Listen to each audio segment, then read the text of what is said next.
সম্মানিত সাথী, আসসালামু আলাইকুম। দূরের কাছে যেখান থেকে দেখছেন সকলকে অন্তঃস্থল থেকে জানাই সালাম, শ্রদ্ধা, ভালোবাসা। যদি আপনি আমার ভিডিওটা নতুন দেখে থাকেন তাহলে আমি অবশ্যই বলবো একবার ফলো করে নেওয়ার জন্য। বন্ধুরা, আমি আপনাদের কাছে যে ঘটনা আজকে আপনাদের সামনে তুলে ধরবো, যে বিগত ইংরেজ শাসনের পূর্বে মোগল শাসন, তখন থেকে আমাদের হিন্দু মুসলমান এক ভ্রাতৃত্ব বজায় রেখে আমরা কিন্তু চলছি ভারতবর্ষের বুকে। কিন্তু বর্তমানকালে কিছু নফরতবাদী দল, কিছু ডিবেট কামী দল, যারা বিচ্ছিন্নতাবাদে বিশ্বাসী, তারা এসে আমাদের মধ্যে ফাটল সৃষ্টি করেছে। আজকে আপনাদেরকে দেখাবো একটি গুরুত্বপূর্ণ একটি অধ্যায় আপনাদের সামনে আমি তুলে ধরতে চলেছি। আপনারা জানেন যে দেউড়িয়ার বলে একটি জায়গা আছে। তো দেউড়িয়া জেলা, উত্তরপ্রদেশের দেউড়িয়া জেলাতে একটি মাজার রয়েছে, কোনো একটি বাবার মাজার। আমি বিস্তারিতভাবে বলছি না। তো এই যে মাজার শব্দটা থাকলে কিছু লোকের গায়ে আবার কুটকুট কুটকুট কুটকুট শব্দ হয়, তাদের গায়ে এলার্জি আসে। অনেকের বলে ডিম খেলে, চিংড়ি মাছ খেলে অ্যালার্জি হয় না, কিছু কিছু লোকের মন্দির আর মসজিদের নাম শুনলে তাদের এলার্জি তৈরি হয়। তো এলার্জি হোক, তাদেরকে সিটিজেন ভালো করে খাইয়ে দেন যাতে তাদের চিরতরে ঘুমটা পায়। তো বর্তমানকালে আমরা দেখতে পেলাম উত্তরপ্রদেশের দেউড়িয়ার মাজার উচ্ছেদের সময় আমরা দেখতে পেলাম যে হিন্দু মহিলা, আপনারা দেখেছেন ইতিমধ্যে দেউড়িয়ার মাজারটাকে তারা উচ্ছেদ করেছে। একেবারে হাইওয়ে যেখান থেকে রাস্তায় গিয়েছে তার ঠিক আমরা দেখতে পেলাম বাম সাইডে পুরো মাজারটা রয়েছে, মাজারের গম্বুজটা রয়েছে, এলাকার মাজারটা বিস্তৃত। কিন্তু দেখে গেল ওই যে এলার্জি, ওই যে কুটকুট শব্দ, ওই যে একটু চুলকানি শব্দ প্রত্যেকেই থাকে, কিছু কিছু লোকের থাকে। তো সেই রকম চুলকানি দেখা দিয়েছে। উত্তরপ্রদেশের সরকার কিছু করার নেই, ভাঙতেই হবে, চলো বুলডোজার লাগাও। বুলডোজারের কোপ বসিয়েছে, ভাঙছে।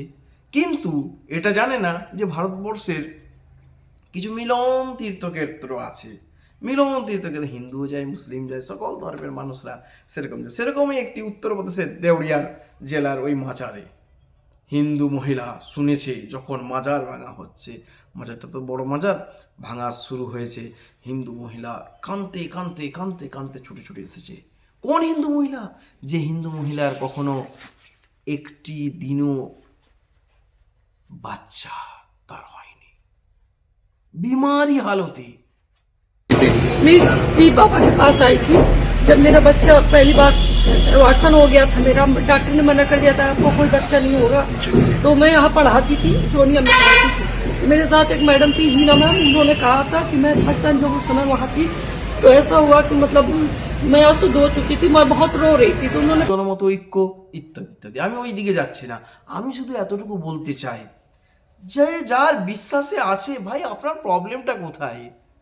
আপনার সরকার চালাচ্ছেন, আপনার সরকার আপনি চালাচ্ছেন, চালান না, ট্যাক্সের টাকা নেন না, আপনার সরকার চালাচ্ছেন, জনগণের উন্নয়নে বেকারত্ব মিটান না, শিল্প কলকারখানা করেন না, কৃষি ক্ষেত খামারে আপনি কাজ করেন না, কেন এই সমস্ত ধর্মের দিকে আপনারা ঢুকে যান? আপনারা তো সরকারে বসছেন, সরকার চালান না, ধর্মে নিয়ে এত নেশা কেন আপনাদের? যে সমস্ত মানুষের বিশ্বাস রয়েছে, কেউ এখনো পর্যন্ত বিশ্বাসে, কেউ কেউ আছে, কেউ মা মনসার এতে যায়, তাতে আমি বিশ্বাসে আঘাত আনবো? কেউ ওলা বিবির পুজো করে, আমি তার বিশ্বাসে আঘাত আনবো? কেউ কোনো মাজারে যায়, আমি তার বিশ্বাসে আঘাত আনবো? কেউ মন্দিরে যায়, আমি তার বিশ্বাসে আঘাত আনবো? কেউ গুরুদ্বারে যাচ্ছে, কেউ গির্জায় যাচ্ছে, কেউ মসজিদে যাচ্ছে, কেউ কবরস্থানে বড় বড় আল্লাহর ওলির মাজারে যাচ্ছে, আমি তাদের বিশ্বাসকে নিয়ে খেলোয়াড় কেন করব? বিশ্বাসে মেলাই বস্তু, তর্কে বহুদূর। সেরকম একটি ভদ্র মহিলার বিশ্বাস, হিন্দু মহিলা মুসলমানের মাজারে আল্লাহর ওলির দরবারে সে চেয়েছিল, আল্লাহ পাক ইশারা, সে তার বিধাতার ইশারা, সৃষ্টিকর্তার ইশারাতে সে একটা কিছু পেয়েছে, সে ছুটে এসেছে, মাজার ভাঙতে সে দেবে না। আপনারা দেখছেন ভিডিওতে সেখানে মাজার ভাঙা চলছে, কিন্তু দেখা গেল জনমত ঐক্য, হিন্দু মুসলমান যখন এক হয়ে গেল, সরকার প্রশাসন বুলডোজার পিছে হটে গেল। হ্যাঁ, কি হলো? প্রায় 30 ডেসিমলের মতো জায়গাকে রেখে দিয়ে বাকিটাকে তারা উচ্ছেদ করলো। আর কি করলো? সরকারের পক্ষ থেকে বলা হলো চলেন গম্বুজটাকে হাঁটিয়ে দেওয়া হোক, মাজারটাকে আর তারা ভাঙলো না। ঠিক ভিডিওতে দেখছেন, মাজারকে তারা আর ভাঙতে পারলো না। এই যে জনমত ঐক্য, এই যে একটা অলৌকিক শক্তি কাজ করে ভেতরে ভেতরে, হ্যাঁ, এটাই হচ্ছে আমার ভারতবর্ষ। আপনারা এই ভারতবর্ষটাকে রাখুন, কেন এই ঝগড়াঝাটি করে ডিভাইডেড করার চেষ্টা করছেন? আসুন না, সুন্দরভাবে জীবনযাপন করি, সুন্দরভাবে বেঁচে থাকি, আর সুন্দরভাবে বেঁচে থাকার মধ্য দিয়ে যে তৃপ্তি, এ তৃপ্তি কোথাও আর পাবেন না।